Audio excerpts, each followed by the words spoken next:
just keep coming back. That there is a gift here. Through adversity, you can find strength. Through darkness, there is light.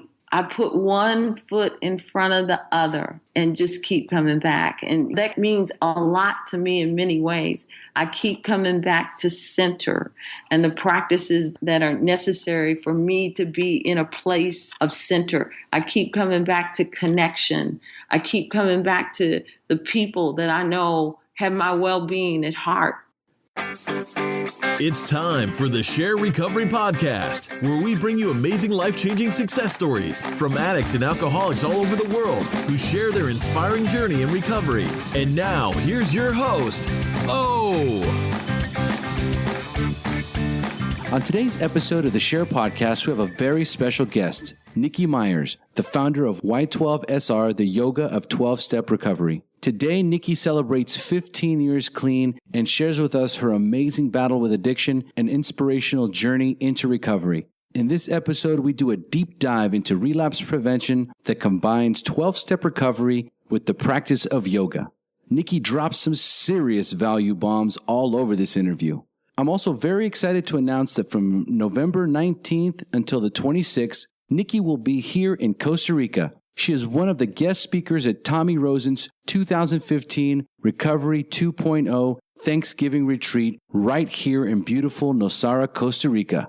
Nikki will be sharing her amazing story as well as an in-depth workshop on codependency. This is what Nikki refers to as the disease of the lost self. Nikki is just incredible and she has a powerful message. I will be listing all the information about Nikki's website, www.y12sr.com, the Yoga of 12-Step Recovery, and how you can get a hold of her on the show notes right after this interview.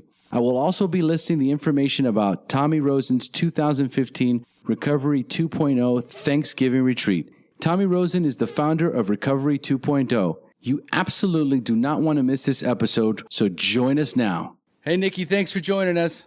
Oh, hey, thanks for having me. Oh, this is so exciting. I am just tickled to have you on the show today. How you feeling?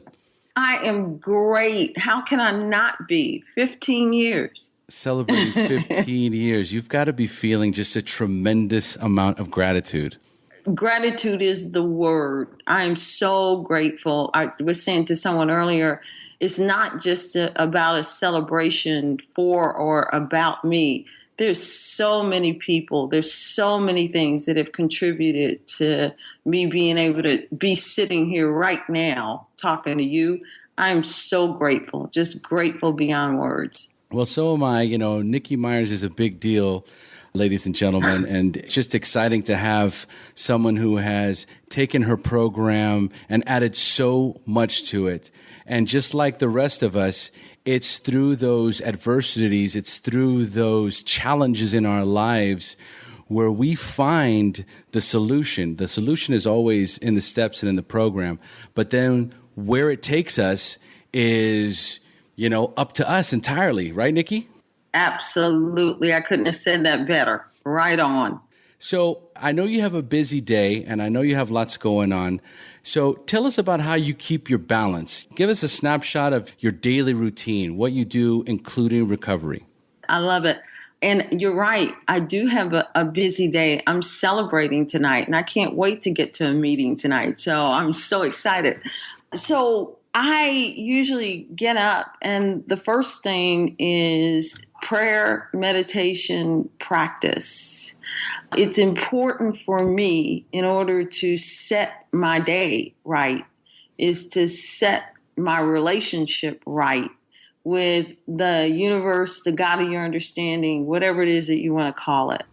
So it's to align myself in that way. So I do a variety of practices in order to align myself and to put myself in the flow of recovery, My buddy Tommy Rosen calls it the frequency of recovery. I want to be in that frequency.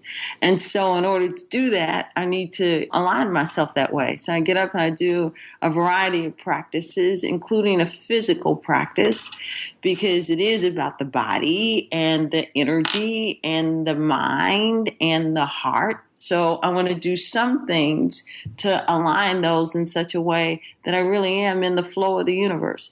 So I usually get up and do those kinds of things. And within that includes the readings from both yoga and the 12-step program. And I know who I'm talking to in this particular podcast. So the program that I grew up in is NA. And so I usually do some NA readings and some other readings as well. And so it's just important for me to set my day in that kind of frequency. And then at the end of the day, it is something similar. I got a 10th step process that I like to go through at the end of the day. And for me, that's about many things. Part of it is about reclaiming energy that may be just out there and lost and all of that kind of stuff. So I go through a 10th step process before I end my day and then reconnect with something bigger than me. And it's just important for me to do that. That's exactly what we all should be doing. I try and do that myself. I'm not as religious about it as I should, but I'm always telling my wife, God, I got to pray and meditate more. And she goes, well, why don't you just do it? Right? So, and quit talking about it and just do it. And I always feel so much better when I connect, especially on a regular basis. And tell us a little bit about your website. Tell us a little bit about your program. Tell us about what you've put together as Nikki Myers. Oh, I am absolutely happy to. So the program is called Y12SR. And Y12SR stands for the Yoga of 12-Step Recovery. And what Y12SR really is all about is relapse prevention. I've been doing this for a few years now. And really all got started around 2000. I think our first program, we really conceived it in 2003, but ran the first program in 2004. So it's been around for a little while. And it really is a program for relapse prevention. And as I've done it over the years, the other thing that I call it is a program for reintegration, and it's reintegrating all the parts of ourselves. The website is y12sr.com. So that's Y, the number 12SR. And again, that stands for Yoga 12-Step Recovery. And what we do is there are a couple of branches and arms to the organization itself. One is education and training. And education and training, we have actually 3 programs that we really focus around in that effort. The first we call the Y12SR Intensive.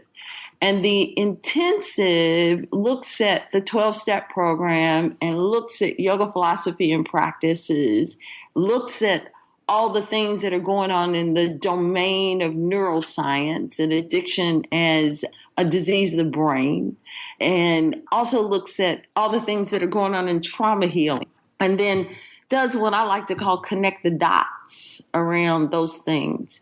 And that particular piece of the program, we have always said is for 12-steppers who want to know a little bit more about yoga and yogis who want to know a little bit more about the 12 steps.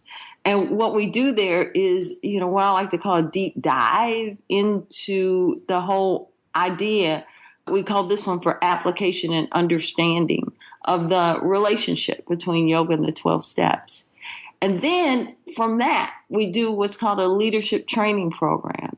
And this is to offer yoga teachers and others. We've been doing work with folks that are in juvie halls and jails and places like that to equip and prepare them to go out into the world and offer what we call Y12SR meetings and classes. And what they are 12-step based discussion, right? And then a yoga practice that follows it. We call it a themed trauma-informed yoga practice.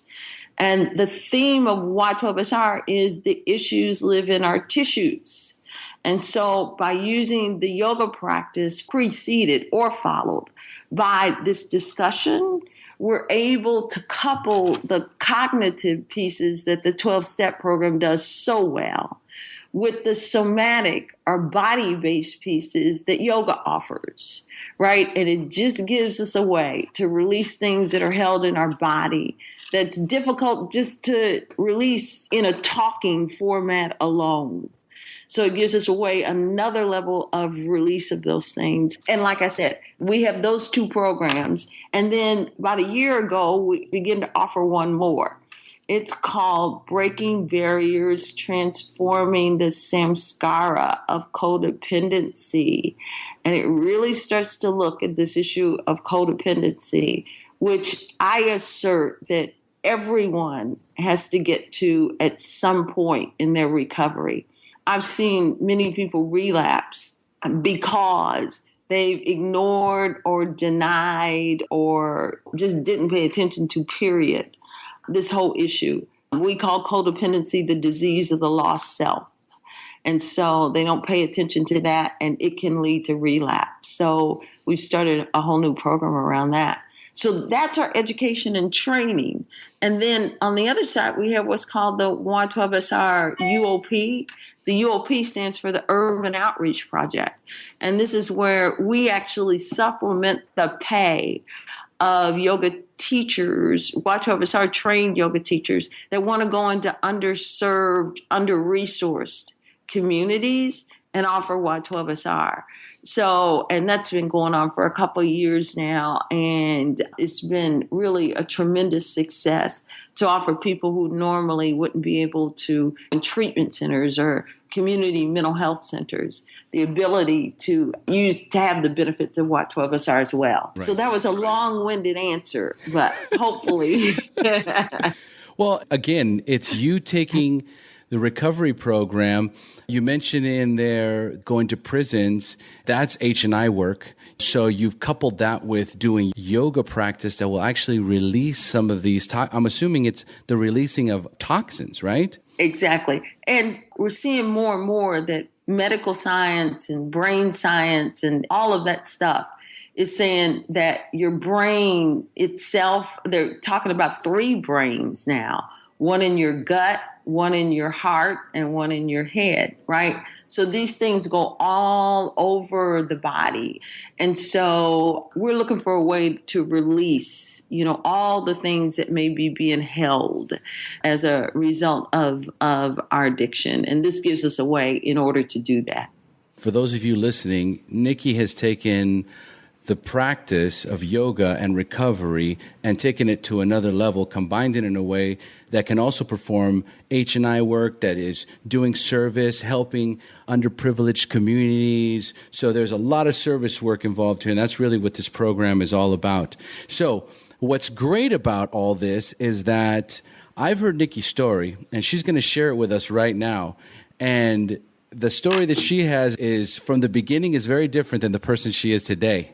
So let's go in the past a little bit, Nikki. You ready? I love it. And this is very fitting because the truth is all of Y12SR came out of my lived experience. It really came out of that. And so it's really appropriate to do that. But I want to start this out the same way I start anything that I do out. And this is to tell your audience, hi, I'm Nikki. I'm an addict. I'm an alcoholic. I'm a codependent. I'm the survivor of both childhood and adult sexual trauma. I am a love addict. I'm a recovering debtor spender. And I also say with the exact same gratitude and grace that I am a yoga therapist. I'm what's called a somatic experiencing practitioner, which is the trauma healing practitioner. I am the founder of Y12SR. I am an MBA. I've gotten an MBA. I am the mother of 2 living and 1 deceased child. I am so much more. And all of this, again, I say with the same gratitude and grace. It all means the same thing. And what I've discovered is that if I exalt and, make all good and wonderful one part of myself, and diminish another, make bad, awful, and wrong, another part of myself, that I create a split inside of me. And, that split turns into a war. And really, on many levels, that's the antithesis of what yoga is. And the 12-step program and yoga have brought to me, by the grace of something bigger than me, and program, and so many people to thank, has brought me a level of radical self-acceptance. And we know that's one of the spiritual principles that sit underneath the steps. Radical self-acceptance, to accept all parts of myself, that none of that, I don't make one bigger and higher, and all of it means the same thing. That said, all of those things inform my walk in the world. I recognize them, that none of them really define me. I'm not defined by any of those. And so I'm very, very grateful. And it's been the 12-step program and yoga that brought me to this incredible, wonderful place as I sit here and celebrate 15 years since my last relapse today. So, amen. Amen. Hallelujah. Oh, that's beautiful. I know. I love it. So it started, I don't even know how to begin except to say addiction took me into jails, institutions, and death. All of those things. Addiction took me into commercial sex work. It took me into domestic violence. It took me into jails, institutions, and death. We know this story, right? Yes, correct. Yeah. And so suffice it to say that in 1987, by the grace of God, I found my way into the rooms of NA, and I'm so, so grateful. And I always say when I walked in those rooms, I could barely put a sentence together. I mean, barely put a sentence together. And there I found people who loved me till I could learn how to love myself. And I'm so, so grateful. And my first 8 years of recovery were pretty incredible. I went back to school, and that was when I got my MBA. And I'm going to say this because it will become a little relevant later on as I tell the story. When I went back to school, I first went and finished the undergrad degree, and I finished the undergrad degree with straight A's. I finished it summa cum laude. Wow. And then I went and got my master's degree, and I finished my master's degree delta cum laude, which means I got 1B. And I always say I still got a little resentment with the woman that still holding a little. It was the one. I'm working on that one. So I love it, man. Some things never change. Exactly. 1B, right?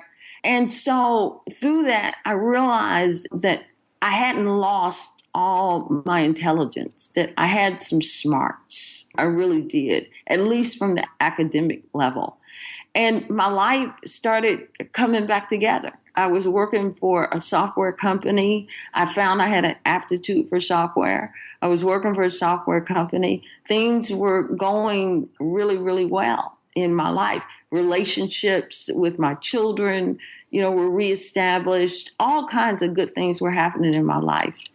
And long story short, I was on a business trip. And this company that I was working for had me traveling worldwide and doing talks and workshops and things like that. And I was on a business trip, and I moved to Boston. And I was on this business trip, and suffice it to say, it was an international trip, and it was just horrendous. It was just a really crazy whole travel, just travel nonsense all the way. And by the time I reached my destination, which was in Germany, I got there hungry, angry, lonely, and tired, right? All of the above, right? And, I'm a different person when I'm hungry, angry, lonely, and tired. And, I'm capsulizing this. Some other things had happened before this as well. But I end up in this place, hungry, angry, lonely, and tired. And I was supposed to speak the next day. They were having this little dinner and banquet. And suffice it to say that the only thing that was left that they were serving to eat was orange sherbet served in champagne.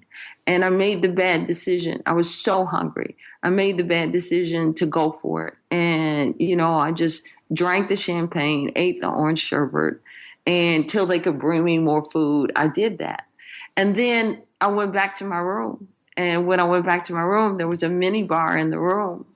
And I drank like Denzel Washington drank in that movie Flight, right? I was just picturing that. That's exactly what it was. And almost like he did in that movie, I functionally made it through the next day. But within 3 days, 3 or 4 days, I found myself in Amsterdam. And I knew exactly who to become, who to be, where to go, how to act, the whole 9 yards to find my drug of choice. And I did that. I found my drug of choice in Amsterdam, and it was just on. And the amazing thing about that was I was 8 years clean. I hadn't had a drink or drug in my body for 8 years. And I knew exactly who to become, what to do, where to go, how to talk, all of that in order to find my drug of choice. And I did, right? And it was just, I was off to the races.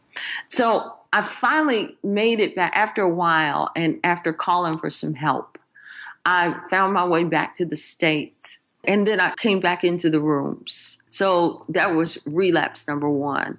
I came back into the rooms, thank goodness. And it was then that I reunited with yoga. I had been introduced to yoga in the 70s and knew that there was something there, but kind of left it. Men and sex and drugs and all of that distracted me from the yoga at that time. Right. But when I came back to it, I knew that there was something there. And so I started doing yoga practices again. It started out with hot yoga or Bikram, and then it went to a practice called Ashtanga, right? A more physical practice called Ashtanga, and really got into yoga and started doing a little bit of teaching. Got really intrigued with yoga philosophy and started really studying yoga philosophy and really, really getting some insights and help from that whole thing. So stayed clean 4 years that way. And then I made the bad decision that yoga was all I needed. I didn't need the 12-step program anymore. All right, that this yoga thing was going to be it. And then I relapsed again, right? So it was 8 years clean the first time, 4 years clean the second, right? And I'd already gone back to school, got all these degrees, got all this stuff, all this stuff going on, right? And I've relapsed again, right? And this time I'm like, WTF, right? Mm-hmm. And what I know today is that this is a disease that's far beyond the intellect, that I can intellect my way right into a coffin if I just depend on my intellect alone. So it was after that second relapse that I recognized that for an addict like me, that I needed really to seriously combine these two things, that there were some things going on at the level of the body and the energy that I needed to address, along with the cognitive work that I did in the 12-step program. But I couldn't keep them in separate boxes, that they needed to be combined in such a way that they were all a part of what I like to call now my sustainable platform for recovery. I need a platform for recovery that includes many things. And of course, the 12-step program and the work in the 12-step program is a part of that. But I need this combination of the cognitive and the somatic to go along with that as well. And it's really out of that Y12SR was born. It's right out of that this whole thing was born. And so it was 8 years clean the first time, and then 4 years clean the second time. As of today, it's been 15 years since that last relapse. And so I always say the 12-step program saved my life. It absolutely, positively saved my life. It is my lifeboat. Yoga's been a launching pad. It's been a launching pad for me to really, really get deeply into what it really is for me to have this relationship with my body, my energy, my mind, my character, and my heart. And so, I'm just so grateful for the combination of these things. And over the years, again, I've seen a lot of addicts just like me that need, this other piece in order to really have a sustainable platform for recovery. And that's how it all came about. Again, it came about from my own lived experience in this thing. So what happens in Y12SR meetings is, again, you have this discussion, a 12-step based discussion, and then directly after a yoga practice. And now there are, oh my goodness, I don't even know how many. I can't keep count anymore. I don't even know, 200 or so across the United States, and they've started to go international. There's a lot going on now in London, and there's meetings in Nicaragua. There are meetings in, several other places going on around. So it's starting to spread internationally, and I'm just so deeply grateful for the whole thing. Wow, Nikki, that's a powerful story, and it's something that so many of us need to hear because so many of us have relapsed, and getting back, finding our way back to the rooms, finding our way back to recovery, the ego is so heavy, it's so powerful that getting back on that horse sometimes is almost an impossible task. And no matter how many times you went down, you came back up, and you came back stronger. Yeah. And one of the things we teach in Y12SR is that a lot of the little wonderful phrases that we use in program, really we can use as embodiment, that we can feel them in our bodies. And what we've learned is that our bodies are really going to tell us first. If I'm on the verge of relapse, or if I'm headed down that path, if I listen in at the level of body, that my body is going to tell me before my mind does, right? So just being aware and attuning in at the level of body gives us a heads up on this relapse thing. And so that's what we teach as relapse prevention in Y12SR, how to really attune in at the level of body when I'm out of homeostasis and when I'm on the path of relapse. And then once I'm aware of that, I can use some tools. I can use the tools of the program. I can use the tools of yoga. And there are a whole bunch of those tools, of course. The answer may be call somebody. I need to call somebody now. The answer may be I just need to stop. Keep coming back. Keep coming back is an embodiment, right? It's an embodiment. What are you coming back to? There's a feeling that I know in my body when I'm really in that place where I'm coming back to center, where I'm coming back to connection, when I'm out of this dissociation and disconnection. There's a place that I know that's there. So use the breath to keep coming back. Or, all these wonderful tools that I have. It may need, oh my God, it's time let me find a meeting right now. Maybe I need to stop and pray and meditate. Or we got a basket full of tools we can use, but we just need to know when to use them. Absolutely. I love it. God, there's just so much. And what you're referring to is, you mentioned it in the beginning, halt, hungry, angry, lonely, tired. Yes. Those are feelings that you can easily identify with. There's also when you're irritable, restless, and discontent. That's right. There's all these terms that are already provided for us when we first come in, because recognizing our feelings, especially when you're brand new, your feelings are everywhere. You're feeling all kinds of stuff. Absolutely. Oh, particularly relating to the breath. The breath is, I tell people all the time, there's this phrase that's often heard in 12-step programs. If it's hysterical, it's historical. And what that means is if I'm triggered or irritated or angry or all of that, it really, because of the way our brain works, it's not about what's happening in front of me. It couldn't be, right? Because this brain is a a reference machine. It's a database, right? It's got to be about something that happened. It's triggering something that happened earlier in life at some other point, right? Yep. It has to be. If it's hysterical, it's historical. And one of the things about the breath is that when my awareness is focused on my breath, when I'm just saying, when I stop and say, inhale 1, exhale 1, inhale 2, exhale. When my focus is really on my breath, I have to be back in present time. When I'm irritated or angry or any of those things, I've time traveled. I'm not in present time. I've time traveled. I've gone someplace else. And so when my focus is back on my breath, I have to be in present time because you can't breathe in the past and you can't breathe in the future. When your focus and awareness is on your breath, you have to be present and in present time.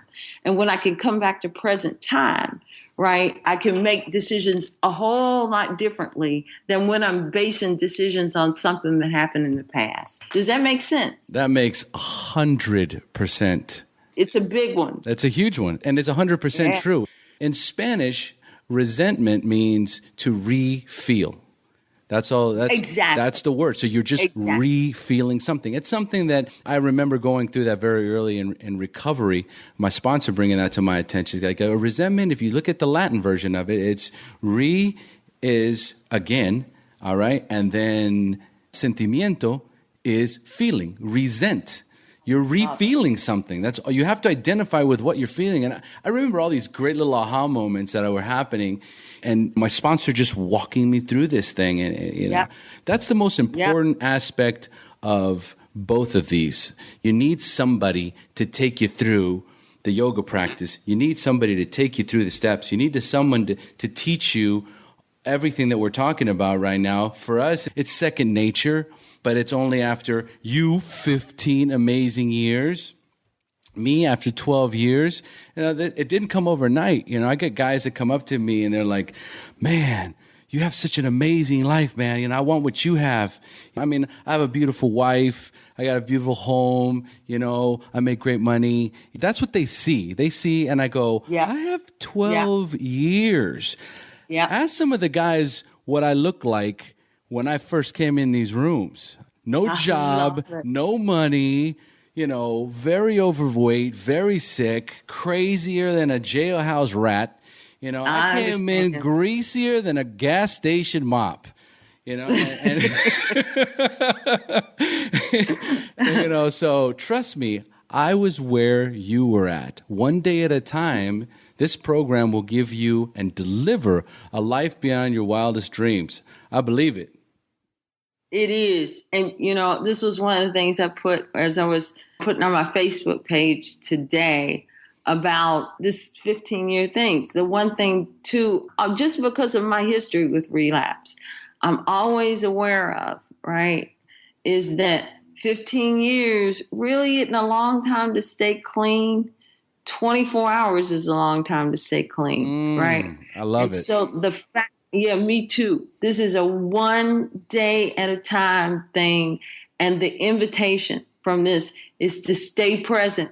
Again, you're talking about the breath. Life doesn't happen in the past and it doesn't happen in the future. Your life is now in this precious present moment. And so the one day at a time thing, that's what that means for me. What I do in this minute informs the next minute. I love the little phrases we use in program, do the next good, right, honest thing. Just do the next good, right, honest thing. If I live by that, that sets up what happens in the next moment. If I'm doing the right, good, right, honest thing, that informs the next moment. And so, it's just all those little things we learn in program, and to learn that, that these are more than just cute little phrases or words. These are actually embodiments that have energy underneath them.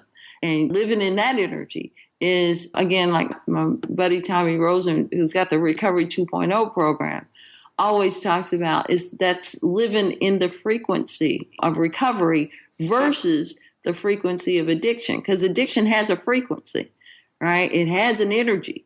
right? It has a frequency.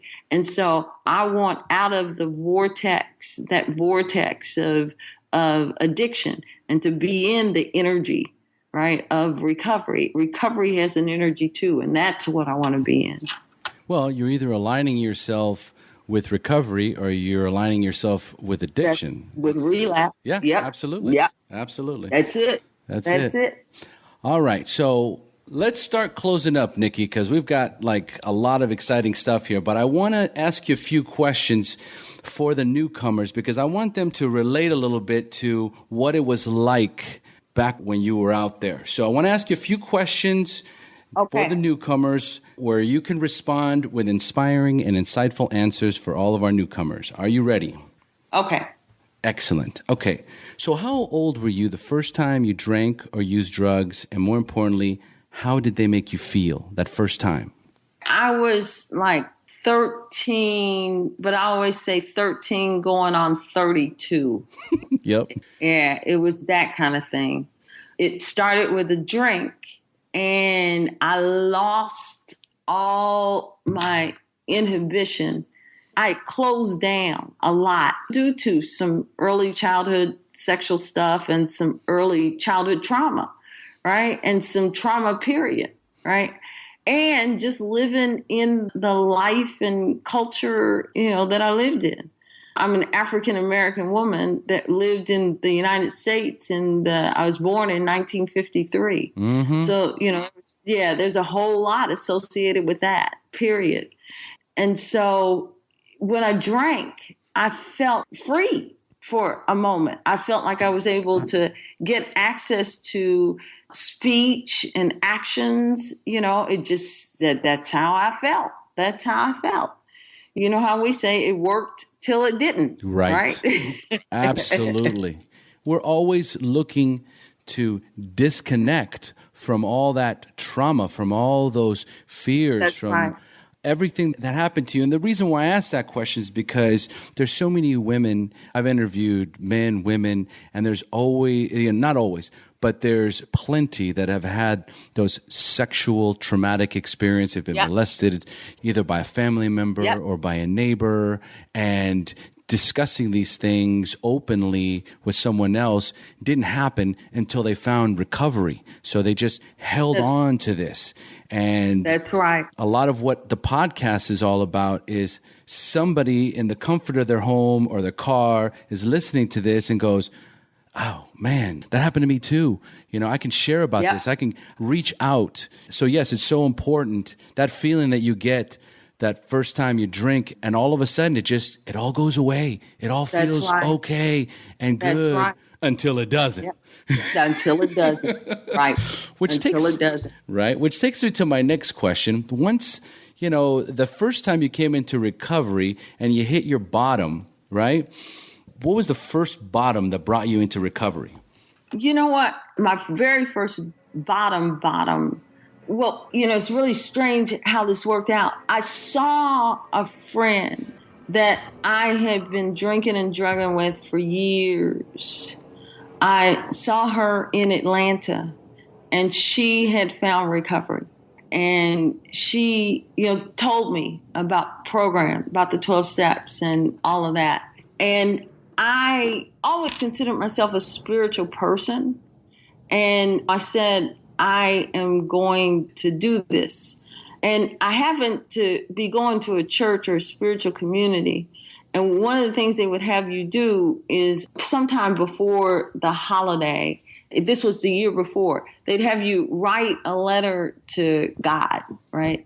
And I wrote this letter to God and said, I can't do this anymore. I see where this is ruining my life. I can't do this anymore. And so I've seen this friend who I hadn't seen for years, and she was really doing well in recovery. And again, one of the things she said to me basically is, if I can do this, you can do this. And it meant something to me when she said this. And then in December of that year, what this church did was mail the letter back that you had written the previous year. And I got the letter back. And like I said, I'd always considered myself a spiritual person. And I said, I've got to surrender. And December 24th of 1987, I checked myself into a rehab center. Wow. Powerful. I mean, getting that letter back, that must have just, it was your probably eyes popping out of your head. You probably started crying. Yep. All of that. What a sign. Yep. What an amazing sign. So was there anything that was keeping you from getting clean or staying clean when you first got introduced to recovery? It was just the habit, right? Mm-hmm. I had a habit. No doubt about it. I had a habit. And I was in a place, from a mental place, that I didn't believe that I had a choice. I thought that I was going to die an addict. And I always say my very first spiritual awakening was really the awakening that I had a choice, that there was a choice here, that there was another set of actions. There were some other things that I could do, that I had a choice. That was a biggie for me because I really, really, really believed that I had to die an addict. Wow, that's powerful. But you know what? We love stories here on the Share Podcast. And my next question is exactly that one. My next question is, at what point did you have that spiritual awakening? So give us a story, that aha moment in recovery when you accepted that you were powerless over drugs and alcohol, but for the first time developed the hope that you could recover. Yeah, and it really was. That was the very first time. That was the moment when I realized that I had a choice in this matter, and that what it took in order, that the choice wasn't just a matter of a mental choice, that the action associated with that choice was surrender. It was almost the moment that I really got what that phrase, the biggest spiritual awakening, was. I got what it meant to surrender to win. And, you know, that was actually as a result of my first treatment and, you know, hearing about, really getting information about the disease of addiction and, you know, really, really being in a place where after having drugs and alcohol out of my body for a period of time, that there was a different level of being that opened up, that could hear and see and really be in life at a completely different level of understanding. And it really clicked in about that phrase, surrender to win, right? It really clicked in. So what it sounds like, it comes from the basic text. It sounds like as you were going through the basic text and started working the steps, that's when this moment, this aha moment, kind of clicked in where you could relate to the information inside the basic text. And it was really third step stuff that it really opened things up at a whole new level, because I was raised, I never wanted to accept help. It was a sign of weakness to say that you needed something outside yourself, or that you needed help, or that, you know, you weren't this pull yourself up by the bootstraps kind of person. Right. So to be able to understand that there was, and really not just understand, it's more than understanding, but to feel at a very deep level that there's something bigger than me, like we talk about in program, a loving, caring force that's bigger than me, right? That was really on my side, because not much had been on my side up to that point. Absolutely. And so, yeah, so it was that recognition. That's where I was getting to, Nikki. You know, there is that moment in the story. It's like, where was that? What were you doing? Well, I was working steps. I was actually reading. I was in the literature. I was actually, you know, participating in my own recovery. And somewhere in that third step, I get this spiritual, this aha moment that tells me, wow, this is me. And there is a solution. And there is hope. That's it. There's so many newcomers that just refuse to work the steps. They go to meetings, they hang out with the other members, and they're trying to do it by osmosis. And then when things go south for them, they're like, man, I don't know. I just don't know what's wrong. I just don't know why I'm not getting this. Well, what step are you on right now? Well, I haven't really started working the steps yet. Okay. That's a problem. Yeah, that's a problem. Yeah, that's a problem. Yeah. Nobody gets in for free here. That's right. You got to do. You got to do the work. There's no money involved. There's work involved. That's right. And it's all the steps. Yes. So, Yes. you can't just stop at 3, and I know those are 1, 2, and 3 are the foundation steps, right? But you can't just stop there. The analogy that we use around that is in Y12SR is that as humans, we're a vessel, right? And that through the throes of addiction turns our vessel upside down. So I was in the water upside down for 34 years, right? And then I make a decision, and steps 1 through 3 help turn that vessel back right side up, right? They get right side up. And then 4 through 9, I was in the water upside down for all those years. My vessel's full of shit, right? It's full of crap. Yes. Right? So I got to clean that vessel out. And that's what 4 through 9 do. They clean that vessel out and prepare it for sale, right? And then once I've cleaned it out, I got to 10 through 12 are about sustaining that whole thing. It's sometimes maintenance. I like to call it sustainability. It's about making sure that I am an appropriate vessel to set sail on my spiritual voyage, right? And so you got to work all the steps. It's not just, sometimes I see people that do the 1, 2, 3, and they find a sense of foundation, find a little freedom, and then let go of the rest of them. And that is not a way to sustain recovery. That's my experience. Wow. This is gold. Nikki, this is gold. I love it. What a great, this is how your episode's going to start. I love it, man. That's powerful. It's such an easy way to look at the 12 steps. It's so easy. And you can easily recognize, if you haven't started the steps, they don't all make sense. But that analogy helps you understand what happens. There is a process. And as you go through this process, you can't skip any of it, or you will be living in shit the rest of your life. That's it. Man, that's it. That's good stuff. All right, Nikki. I love it.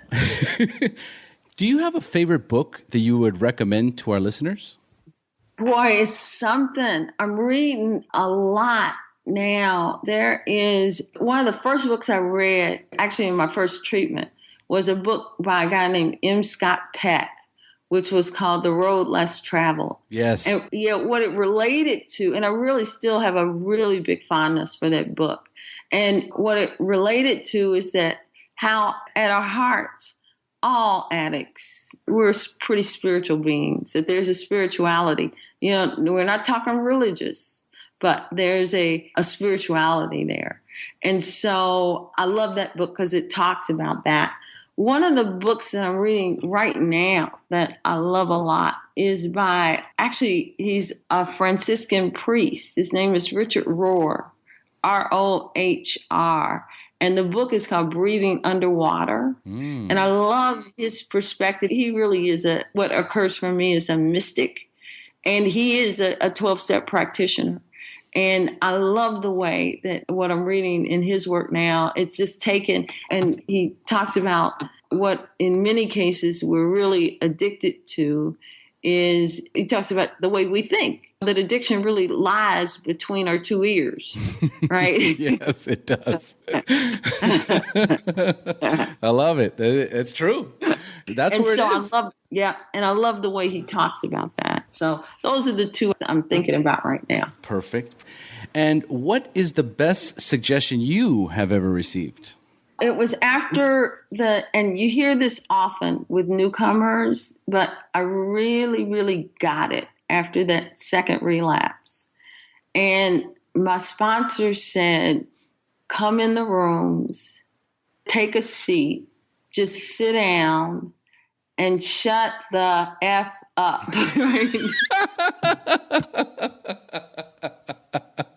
Old school.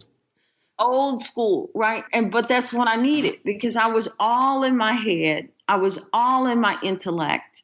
I was all figuring things out. I had an answer for everything. I knew why I relapsed and, all this kind of stuff. And it was at that point in time, one of the best things that anybody has said to me.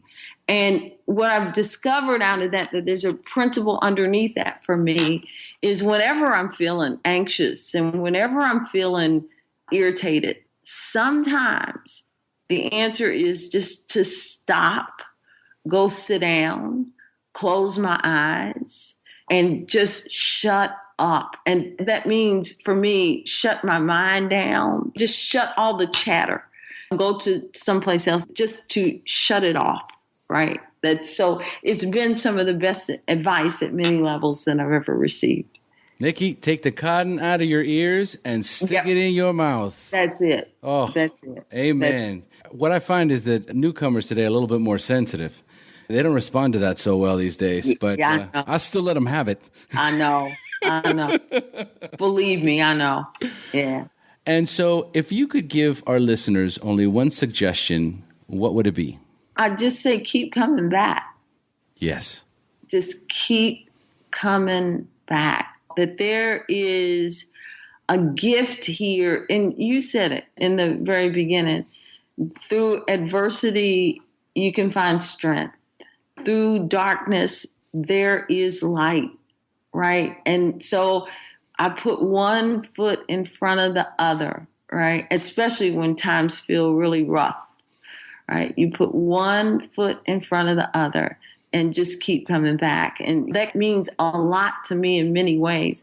I keep coming back to center and the practices that are necessary for me to be in a place of center. I keep coming back to connection. I keep coming back to the people that I know have my well-being at heart, right? So it's that whole emphasis around keep coming back and what it means at many, many levels that I would just tell everyone, just keep coming back. That's it. Keep coming back. It works if you work it. That's right. And you're worth it. Yeah. So, Nikki, you're celebrating 15 years. What meeting are you going to be celebrating your 15 years at? I am actually in LA. I'm in Los Angeles, so I'm not at home right now. But I'm going to a meeting tonight where I'm going to celebrate with someone else who actually is someone that's celebrating 1 year clean as I celebrate 15 years clean. So we're going to share that tonight. It's at a meeting that's on Lincoln Boulevard, and I don't know the name of the cross street, in Venice, California. Do you know the name of the group? I don't, not off the top of my head. Man. I don't know. There's only like 3,500 meetings in Los Angeles. I mean, I'm from LA originally. It's 7:30 tonight, and it's at a place I think they call the Love Shack, right? Of course it is. So, but I don't know the name of the meeting. But I'm very excited about being there, and I'm very excited about that. And then next week when I go home, I'll go to my home group, and I'll celebrate there as well. So what's the name of your home group? It's called really Sunday Morning Recovery. So excellent. Where are you from originally? Indianapolis, Indiana. Okay, that's where home is. Yeah. Perfect. Yeah, I've lived lots of other places, but I'm back in Indianapolis right now. Nikki, thank you so much for sharing your experience, strength, and hope with us and joining us here on the Share podcast. This has been awesome. Oh, I'm so grateful. Thank you. Thank you. I'm so happy to meet you. I can't wait to meet you in Costa Rica and to come to meetings there. I'd love it. Oh, you're absolutely going to love it. So the way we like to close here is, and the way we say goodbye in Costa Rica is pura vida. Pura vida. Thank you for joining us on the Share Recovery Podcast. To check out the show notes page on this interview or to thank our guests for sharing their story, go to www.thesharepodcast.com. While you're on the website, don't forget to sign up for our free newsletter to stay up to date on the latest news, podcasts, and interviews.